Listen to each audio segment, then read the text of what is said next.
Hey guys, this is Dennis. This is our third podcast, and this is a podcast talking about Brad Mills' journey in wanting to become a better man. He's basically going to emphasize his experiences, his traumas, his vulnerabilities, and his strengths, and express the kind of journey that he's on right now. So I hope you guys enjoy this and tune in. Yeah, I'm ready. Let's get into it. Woohoo!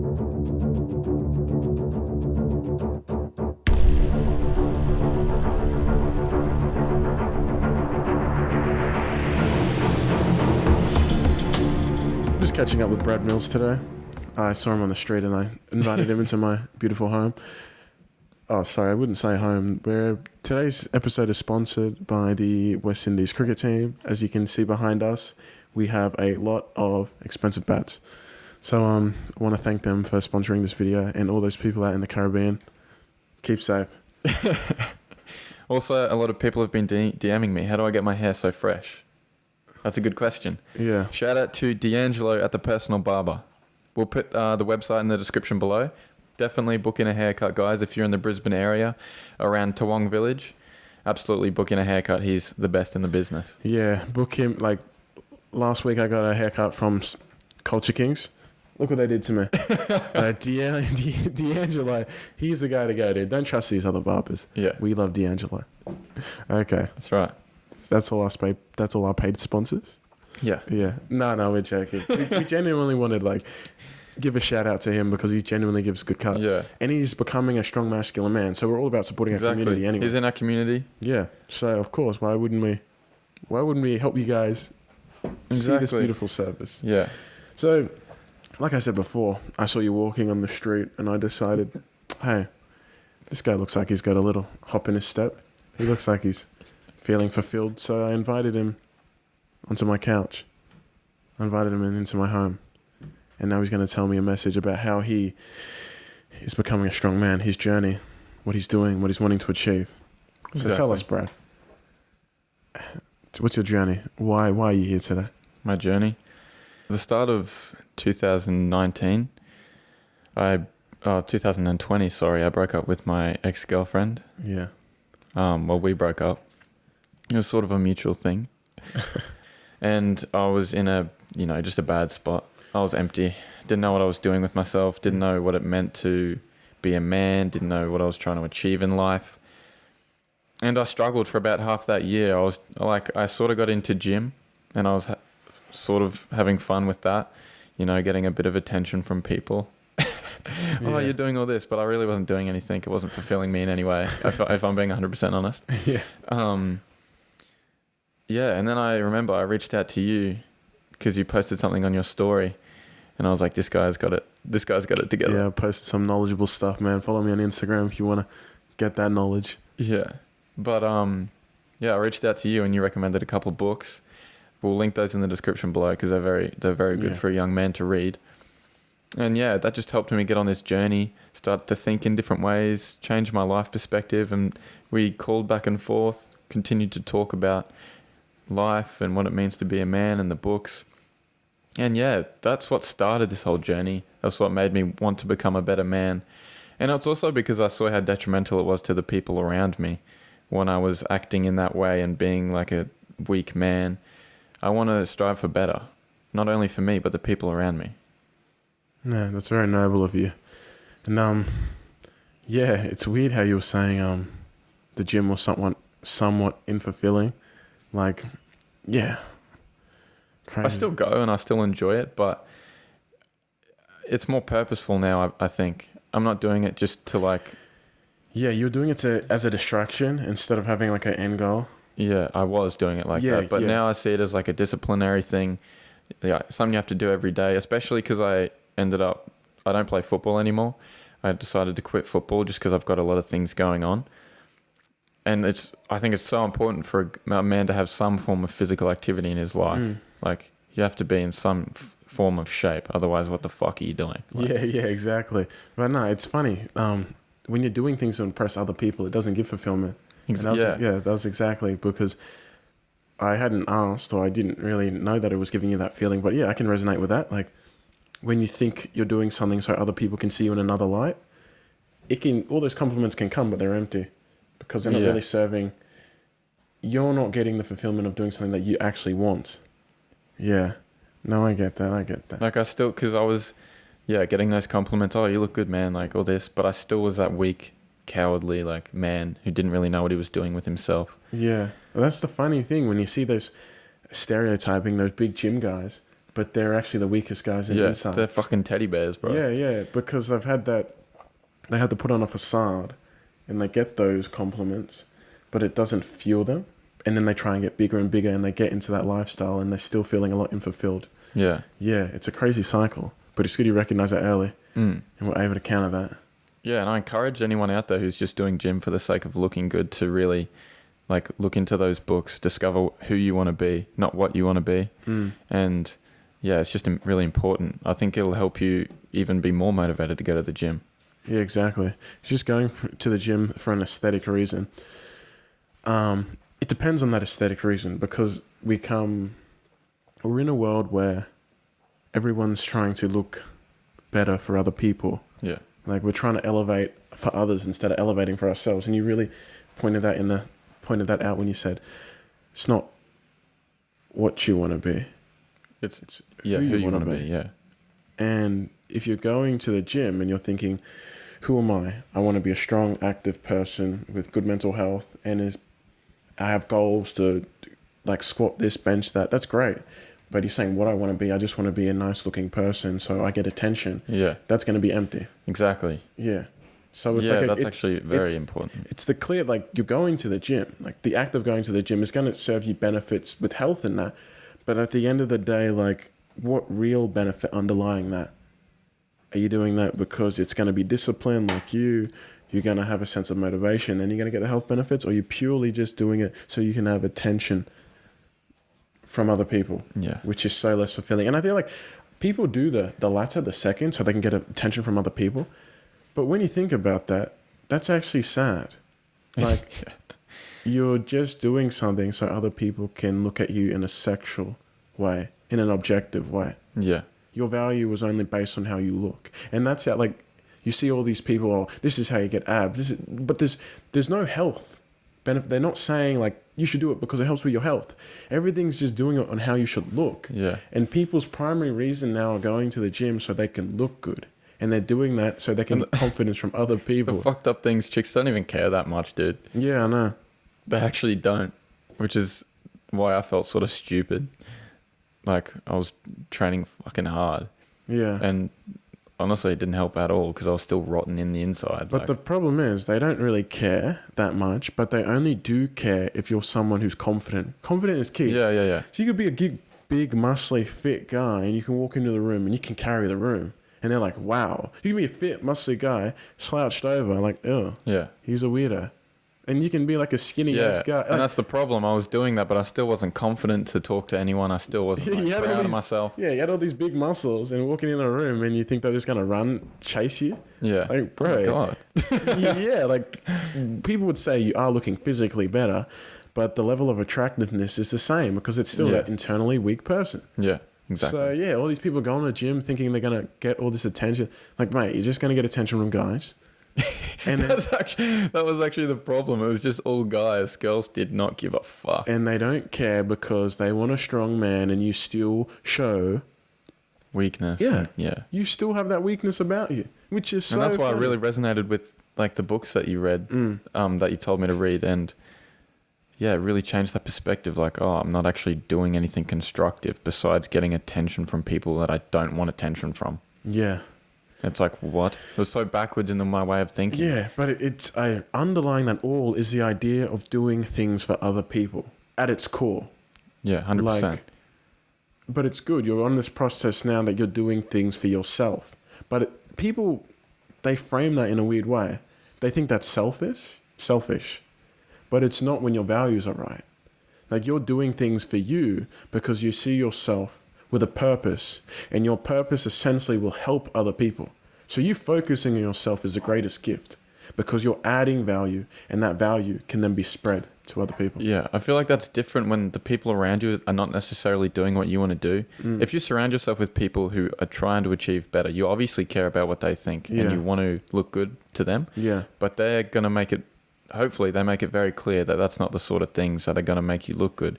It's being driven. It's being good in your mind. It's being able to take adversity and move forwards. All those sort of things. And that's what we're trying to create. Yeah. We're trying to create that culture for young men to, like, we're not going to treat you like how everyone else is treating you and pat you on the back when you fail. Yeah. We're going to tell you how it is, and we're going to tell you how you can be better. And we're going to help each other strive towards that. Yeah. And like, we're going to be open about when we fail and when we... Yeah. An example today, I forgot to bring the fucking mics. Yeah. So we had to use our average ones, and we apologize if the audio quality is not as good. Yeah. And I abused him. Yeah. And I said, you're just a little ranger nobody.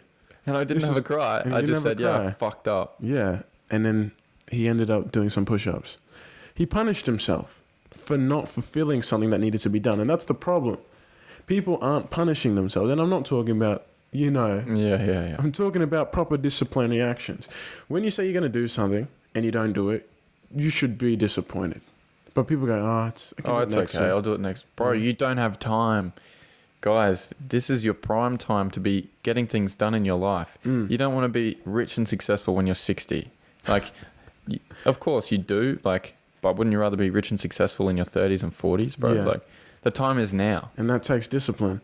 And that takes not listening to other people or not listening to other people's concerns about you. Taking that on, I think any criticism is good criticism. Anybody that says something to you should answer it with an open heart. But the problem is you should be able to have a clear vision about what you want to do and understand what information you're going to take on and actually change. Yeah, there's a lot of information out there that is very unconstructive and is intended to steer you off your course. And you have to be really good at just looking through that being able to distinguish that. And that's about knowing who you want to be, not what. Yeah. Because if you say, I value this, I prize this, I want to prioritize this, and then someone's giving you information that's going against that, if you know who you want to be, you can be like, oh, thank you. But no, that's not the way I'm trying to shape my life. And that's the problem. I think everything that young men are being told now is unproductive to what they should be trying to do or what they should be trying to achieve. They're told, oh, it's okay if you fail. It's okay if you feel sad. Tell us more about it. They don't care. Yeah. They're just wasting your potential to grow and to have that perspective where you're a strong man and you want to become better. Like, have a bit of oomph, guys. Yeah. Stop feeling sorry for yourselves. It's actually pathetic. Yeah. Everyone has their own problems and everyone has their own setbacks. It's all about how you take that on the chin, move forward and become better. Like, we both have like setbacks. Like I could have easily just not reached out to Dennis and felt sorry for myself that I've been through this breakup and still be in the same spot that I am now and just criticized Dennis. He still would have started this podcast and I would have been like, oh, shut the hell up, bro. Yeah. This guy would have been those haters. Yeah. And I just would have been sending photos. Oh, no, I won't say that. But yeah, it's the exact same thing. I think the most dangerous thing is when we're comfortable and we want to be surrounded by people that make us comfortable, make us feel good, which are lazy. So yeah, when I fail and someone pats me on the back straight away and they say it's all goods, I start saying, who are you working for? What organization are you with? I say, this guy's from the government. He sees I'm trying to level up. They don't want me to do this. And I think genuinely at the beginning, okay, it's going to be fine. It's great. It is going to be fine. It's going to be fine if you change. Yeah. It's not going to be fine if you keep living in sorrow. But that's not what people tell each other. Exactly. They just say, oh my God, it's okay. You're sad. You're not feeling good today. You can do it another day. What the fuck? Get over it. Yeah. Yeah. Like, there are obviously terrible circumstances people go through, but the harsh reality is a lot of people do not care. We always fall to the people who are going to give us what we want to hear instead of what we need to hear. Yeah, exactly. Because there's so many times where I stuffed up. Oh, it's all goods, man. Bro, it's all right. I needed to get abused at that moment. Because I think it doesn't work because the person genuinely knows that they're in the wrong, and feeding them lies, they can start to mistrust you as a person of giving advice. I think it's just best to give them the hard answer. But it's good that you just didn't listen to all that rubbish about it's okay. Yeah. Yeah. I did like to a degree, I think you should always take what someone's saying on board, but just don't just take it at face value. Take that information. Yeah. Yeah. No, I think, when you should obviously listen, any information is good because you can distinguish if it's right or wrong. So in that case, okay, if someone tells you to feel sorry for yourself, take that information on and say that's wrong. Okay? Yeah. Say, oh yeah, thanks for the input, but I'm totally not using that. Okay? Yeah. So it's fine, man. We don't want to advise people to totally shut off to things that they disagree with. We actually encourage you to be more open, because when you're more open, you can expand your horizon, and generally that gives you a better understanding of what you want to do. And like you said, expanding your horizon has pushed you into this way of thinking, this way of living, and we can obviously that's been beneficial to you. Yeah, definitely. Yeah. Well, I believe so. A lot of people would be quick to say that it's not beneficial, but I don't agree. But then I think that it's a weird thing. It circles back, because it circles back into, why would you take advice? Why would you take that advice when the people, they're not living the life that you want to live? So again, it's open criticism, but the criticism are nothing but empty comments, because it doesn't affect me and it shouldn't affect you, because they're lives that we don't want to live. Yeah. So that's right. It's actually if you want to live like the 1%, you got to do what the 99% won't do. Exactly. I think that's a great thing. And I watched a TikTok recently. Yeah. And it was saying, why aren't people complaining about all these rich people? They have access to the same knowledge that we do. And I was like, damn, that is so right. Like, you see people like building these businesses and that, they have access to everything that we have access to. Yeah. Especially you have access to internet, and everyone does. And if you don't, you can go get a library card and on the internet for free. Yeah. So there's no excuses. There's no excuses. Exactly. If you want to do something and you are passionate enough about doing it, you'll find a way. Yeah, 100%. There's so many resources out there now. 100%. And that it's okay. That mentality where always being positive in the time where there's nothing to be positive about, but instead of looking for a positive future, being positive in that mindset of weakness, I think is very detrimental. And and that's what you came across and you went against. Because what's being positive about being sorry for yourself? Exactly. And by no means am I at that level yet. I don't want to say to the audience, I'm like... But he's at the level where you can say you recognized a point in which you had to change. Yeah. You felt like, again, I think when we're most vulnerable, that's where we really start to identify who we are, because we can step back and we're alone, and those things that weren't clear to us become clear because we're usually distracted. But yeah, when you have absolutely nothing and there's no distractions and it's just you alone, then you can fully identify with your problems. And that's a hard thing when you're going through it, of course. When you feel alone, I imagine that, we've all been in places where we felt alone. But I think you can somewhat say, are you grateful for at least experiencing that? And now... Oh, 100%. Yeah. Like, you have to be grateful for all of your experiences in life, because ultimately you wouldn't be where you are right now. Yeah. And I'm 100% grateful for what happened. And, I was crying over it for a little bit. And... What, physically crying? Oh, like, just sad. Like, I had a cry. I'll admit that. But I mean more in terms of like, I wasn't striving to improve, and I was just having a sulk and feeling sorry for myself. And that didn't really do anything. And I just had a realization one day. I was like, I just need to do something. Yeah. Yeah, it's weird because no one really wants to delve in conspiracy theories. And I don't want to either. But it's, what the hell? Can you keep on like patting someone on the back when they do something wrong? The whole schooling system, and like we touched on in our second podcast about don't be a nice guy, be a good guy. Yeah. The whole schooling system teaches you, it's okay to fail. Pat, you failed. I don't really think you can hold someone back anymore from primary school. Like, you can fail all your grades and just keep progressing. Yeah. What even is that? That's not an achievement. And then we're telling all these people, oh my God, you're special. Everyone's got the same potential, all this sort of stuff. Yeah. But that whole thing is somewhat oxymoronic. So you're special and he's special. So everyone's special. And then when you grow up, we're special. Then who's special then?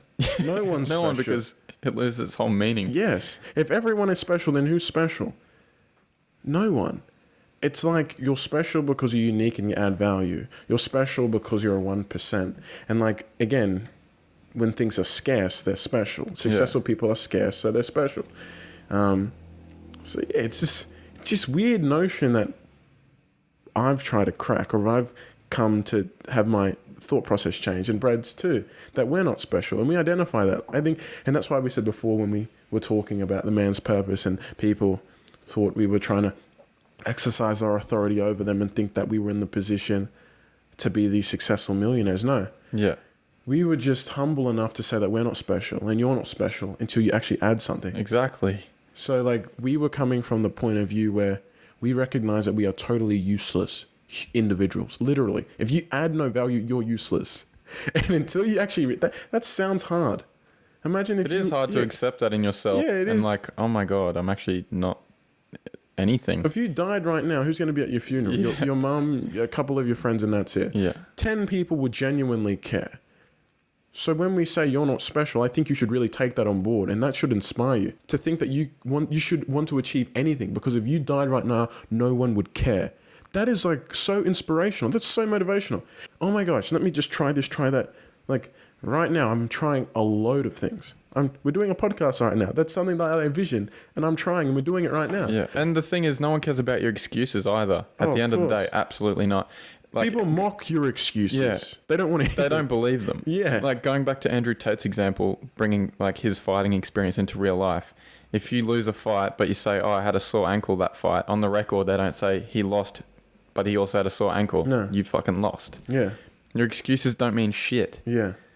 Exactly. And I found that it's the funny thing is I found that at university. I actually had some reasons why I couldn't hand in things, genuine reasons.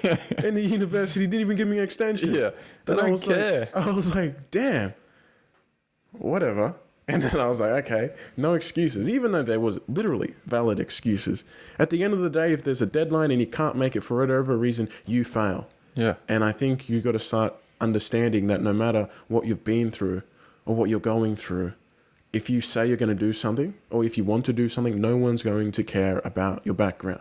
You might hear these stories like on Channel 7 or Channel 9, where they might interview some person who's had a traumatic experience and they've gone through adversity, but you have to succeed for people to be like, wow, how great is that guy? Yeah. Like if you're on a low level, no one's going to care. You literally have to wipe those excuses ahead, succeed. People ask, what about your journey? You explain them. They go, wow, you really did that? Then they start saying, wow, you had all these excuses, but you didn't use them. Like, that's how it works. That's the power in it. Like, just neglecting yourself of all the excuses you possibly could lay on the table, but choose not to, and choose to just bypass and become successful. Or be happy. Do whatever you want to do, regardless of the excuses. That's so important. And it's a mentality shift that people need to have, especially young men. Yeah, 100%. Like, stop pandering to what people think you should be and start becoming who you want to be. And Arnold Schwarzenegger's YouTube inspirational speech, it's like 6 rules to life, 6 rules to success. And one of them, and this is just a rendition, he says, stop trying to figure out what you want to be, but who you want to be.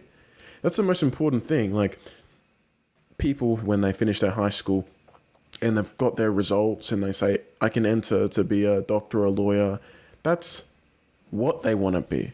But it's not who. Yeah. Like, who you want to be is the foundation of what you're going to become.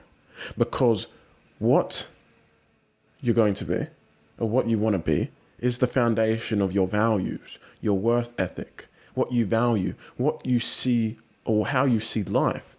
And once you have a good understanding of that, you can push towards a certain career.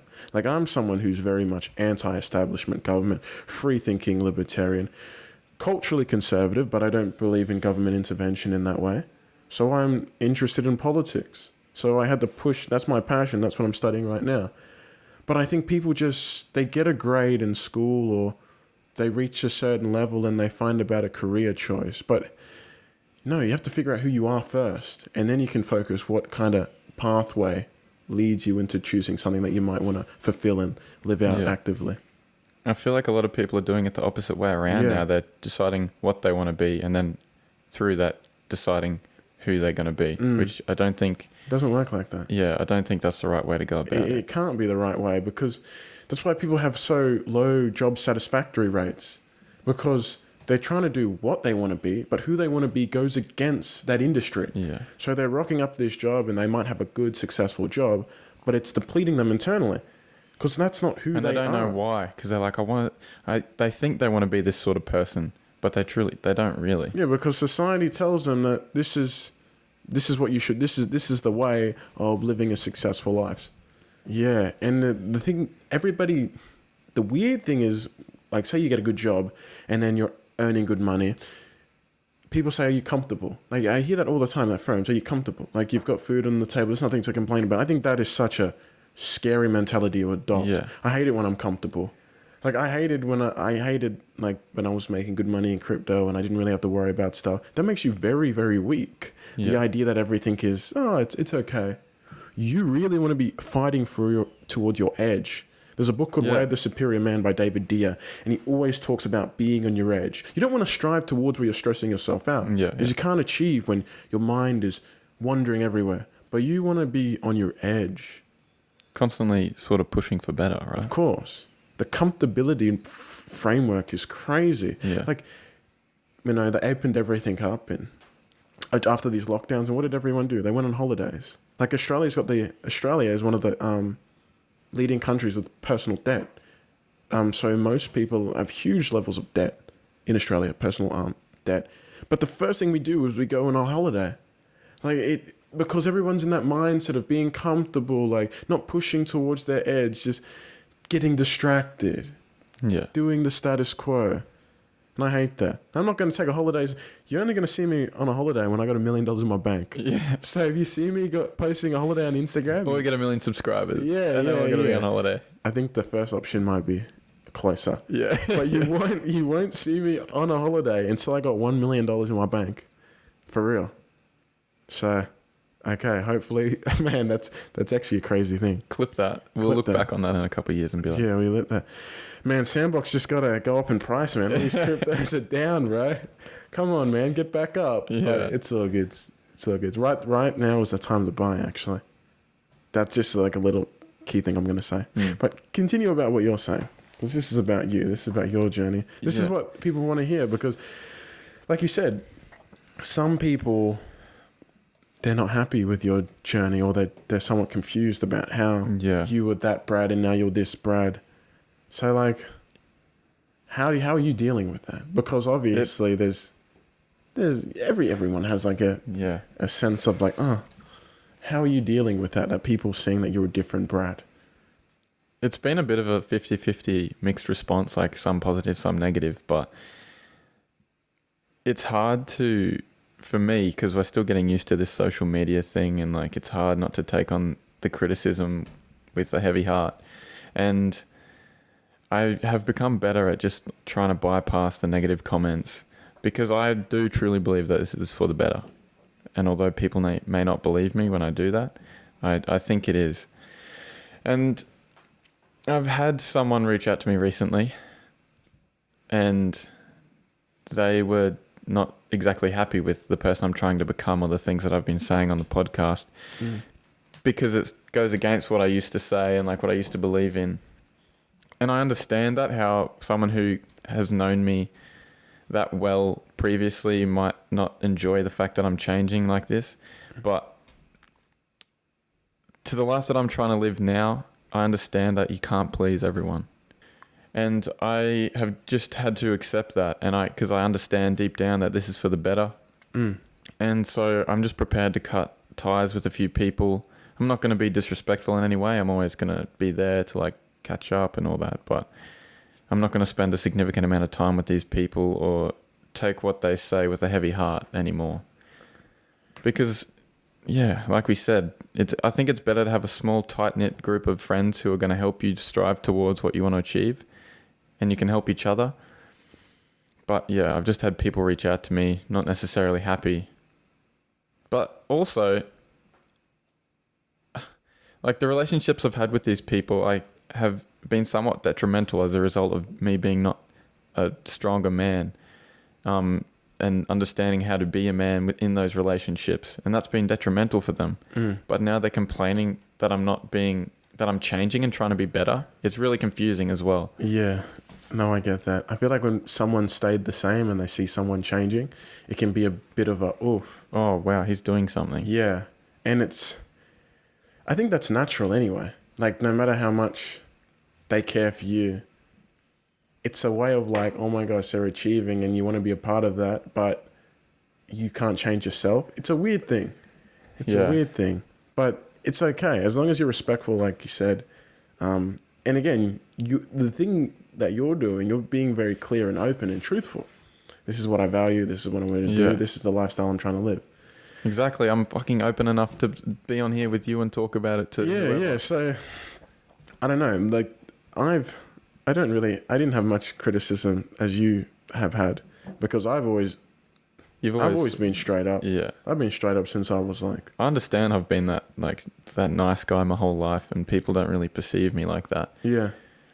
But I'm trying to shift that dynamic. But I was telling people... Sorry cutting you off. But I was telling people like a year ago, hey, I'm going to make a podcast called NYCOT. I really had this all written down. And so, yeah, for me, I understand what you're going through, but I can't really relate. And with the criticism, it's good that you're not taking that on with a heavy heart. Because again, we take criticism because we always want to be better. And even though we don't know the person, we take that personally because it was their time that they spent out of their day criticizing us. And you go, oh my gosh, really? Did they see that? Yeah. Instead of just being like, okay, it is what it is. Yeah. Like you can be genuinely like, oh, really? Okay, I might change that. And someone's like, well, who is this guy? They're a hater. Like, yeah, it is what it is. And I love the little hateful, like the criticisms that are just purely based on like emotion that has like no substance. I find that funny because I'm like, usually I just usually think of a fat guy on his couch with like no life and simping over girls. And I just think, oh my gosh, he thinks he's going to get laid doing this. And I just laugh. Yeah. Yeah. So that's how I deal with it. I just imagine the weakest man in society and just laugh. Yeah, like, I just picture it as there are going to be guys out there who scrutinize us and don't agree. But ultimately, they're the ones who are not honest enough with themselves to understand that they offer nothing and that they're not trying to change. 100%. And not everything that we talk about you have to adopt, obviously, but we're just promoting becoming a better, more masculine, high-value man. Yeah. And that can be whatever the hell you want it to be to a degree. But that's priding yourself on becoming better, on not trying to be comfortable in life and trying to strive to your maximum potential. Yeah. And like a lot of people be like, okay, now show us right now what you've achieved. And the funny thing is, we're working on it. Yeah. A lot of things are in the background which we're pushing towards. And I think the problem is with society, everyone's all about this me, and immediate gratification. So they achieve one thing and they post it. Yeah. Like, bro, I don't post anything. I literally don't have a photo on my Instagram image. Yeah, you said that to me the other day. You're like, I don't feel like I'm worthy of being on, showing the people what I am yet. Exactly. Like, legit, I don't post myself because I'm like, in 5 years, obviously I'm trying to be better and elevating and I'm doing a lot of things working hard towards that. But I'm nowhere near the person that I want to be. And I recognize that. So I'm not going to give access to a half a version that I am. That's selfish. If people want to reach out to me and talk to me, cool. I respect that. But I'm not going to go in these circles and mediate and talk to people and when I'm not at that value where I am. And I know 100% that I'm more valuable than half these guys my age anyway. But I know I'm a 1% guy. And for me to reach out, I have to abstain and keep pushing towards that. Yeah. But that's how much you're worth. If you don't think you're a 1% guy. Like I see these people, the funny thing, I see people going every week drinking out. And what are you celebrating, bro? You made $500 that week. Right. They have no savings. They have no assets. They're paying off a rented car at maybe 12% interest. They're living with their parents. Bro, what are you celebrating? Literally. I don't understand, man. I see these guys every week going out. What are you celebrating? Like, it confuses me genuinely. Like, yeah. I keep on thinking about I have some I have some land on the metaverse, which is going to be worth $1 million in 10 years. Clip that. Pavia, beachfront property. I should be celebrating.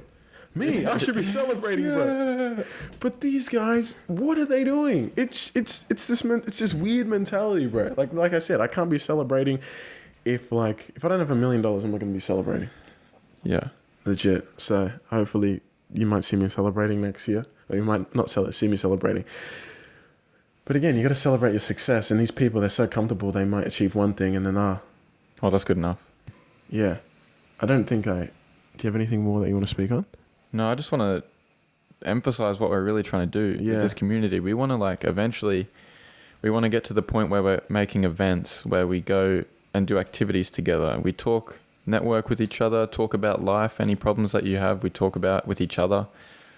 Through my experience and what Dennis has helped me to do and fulfill in my life, I know just how empowering this can be, and how much young men out there are struggling and really don't know what they're trying to do with themselves. And that's why we're both together trying to create this community.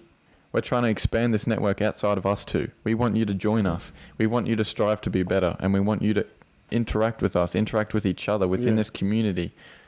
It's not about you listen to us, oh, we know everything. It's about we're going to help you and you're going to help us, and we're all going to help each other be better. It's about everyone coming to help each other. Yeah. It's about everyone with the philosophy of feeling that they can do better and that they want to do better and that they don't want to strive to please other people. Yeah, they're not going to tolerate everyone's point of view, and they're not going to tolerate weakness or average way of living. That's the whole thing. But with that, you have to be prepared to be uncomfortable and prepared to take criticism and prepared to not fucking force your excuses down people's throats. We're not going to accept that. We're going to say, do you want to be at this level? Then fucking work harder. Exactly. And we hold ourselves to a standard, and we're trying to live out that standard, and we want people to try and push towards that standard too. And when you feel, or if you're wanting to move towards that, please reach out to us. Yeah. Because we're trying to grow that. We just want to thank the community for listening to this video. It's answered a lot of questions, or it's kind of clarified what this organization seeks to be. You've got a little bit of insight about what Brad is and who he is and what kind of journey he went across and how he's really trying to live out what he's teaching. Yeah. You've clearly emphasized that you're not that guy, you're not that man yet. But again, you're someone with courage, you're someone with values, you're someone who has a goal and is openly expressing your journey towards that, which I take a lot of great respect for that. Yeah, thank you. Yeah, I find great fulfillment in that. And although that's cut a lot of people out of my life, I've met Dennis, we've started to reconnect, and I'm forever grateful. He's helping me push towards my purpose and elevate both of us at the same time. We're both on that same journey towards becoming better men. And I know from firsthand experience how valuable a lot of you men out there will find it. So definitely consider some of the things that we are saying and reach out to us. Yes, very much so. But I think that's all we have time for in this episode. No, that's everything. So just remember, guys, don't be nice men. Be good men. Thanks, guys.